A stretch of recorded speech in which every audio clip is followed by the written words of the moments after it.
komunikasyon, pambansang wikang Tagalog o lingwaheng imigrasyon. Kanilang pangangatwiran, bibigyan ng evaluasyon. Ako'y yung Lakabini, binabatid kayo ngayon. Minamahal na Tagalog, wikang gamit sa ating bayan. Salita'y naunawaan ng lahat ng mamamayan. Ang kilalang wikang Ingles, lingwaheng pangkalahatan. Turing susi sa pag-unlad na nagbibigay ng daan. O binipinig Ginoo, ano ang dapat gamitin? Kaya tayo ay makinig sa kanilang sasabihin. Halina't tayo'y manood upang ating intindihin. Sagot nila sa aking tanong sa bawat isang paningin. Ang lingwahe para sa akin na dapat natin gamitin. Tagalog na wika natin, nag-uugnay sa atin.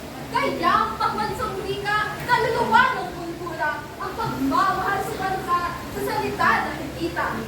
Simbolo ng ating lahi, ating pagkakakilanlan, ang patuloy na paggamit ay paalala sa bayan. Tutumbas ng ating kulay at tugong na nanalaitay. Ating pikang Pilipino, mas malalig magsalaysay. Inayatay nakalimot, tagalogin nag-iisa. Bawat bahagi ng bayan may sarili-sariling wika. Hindi lagi tinuturo yung sinasabing Tagalog. Pansin din ng edukasyon, Ingles laging hinahandog. Kapag ikaw ay tutungo, ibang panig ng ibayo. Ingles ay dapat gawin sa dayuhang kausap mo. Kung gusto mo makarating yung mensahe sa mundo, ano pang nga bang salita, kundi Ingles gamitin mo. Mga Pinoy nakikita, bayan ay nakikilala, mga boses naririnig, pagkat gamit ating wika.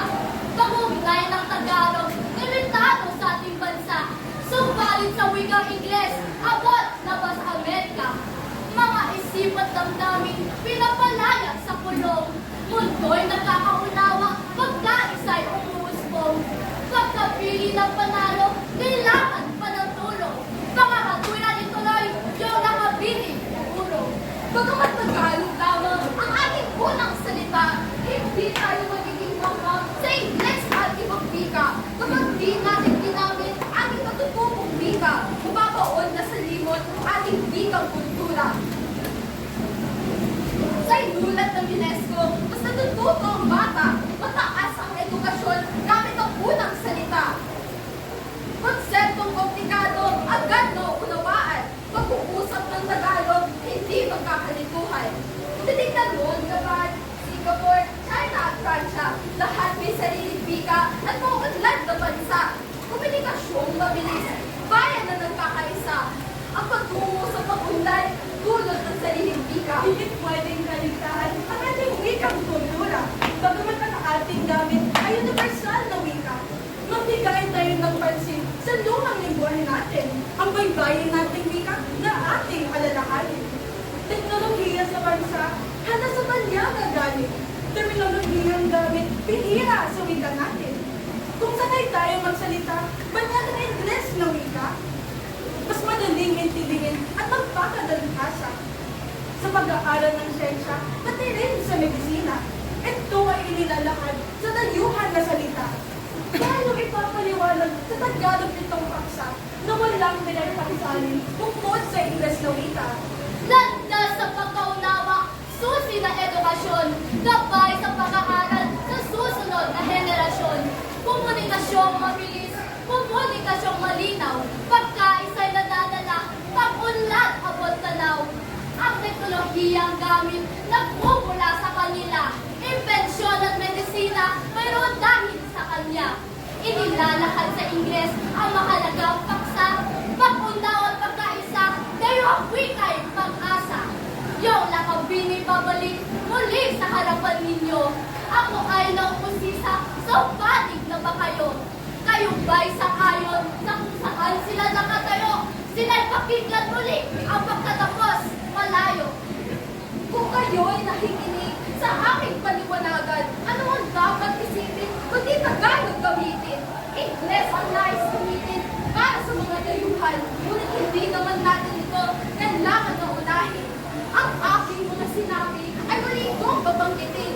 Ito'y wikang nag-uugnay, nagpapaunlad sa atin.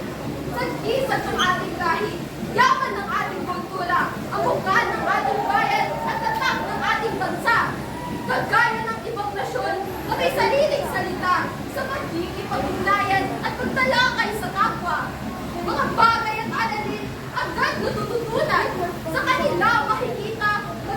nakahulalan. Kung kayo'y dalugin, limat inyong nadarama, mas malalim na koneksyon sa kalagtasan na ito. Gamit ko ang ating wika, bawal sa puso ang diwa, kaya Tagalog ang dapat gamitin ng Pilipino. Bagamat siya'y may punto na magkakapag-angat ang paggamit ng sarili at pangunahing salita. Ngunit pag Ingles ang gamit, nakakunan ang lahat, malayo ang mararating, ugnayan sa ibang bansa. Nagbibigay daan ito sa mga oportunidad. Maraming pananaliksik, salitang Ingles na kasaad. Kung sanay tayo magsalita, banyan ng Ingles na wika, mas madaling intindihin at magpakadalungkasa. Kung tingin mo ay mabubura ang tatak at kultura, gamit ang wikang dayuhan, mali ang iyong tinala. Marami pa rin paraan na bilang kulay ang bayan sa mundong may pakita kagandahan ng lipunan. Kaya't ating ipagbunyi, wala ng Ingles ang gamitin. Ito ang mas nararapat sa komunikasyon natin.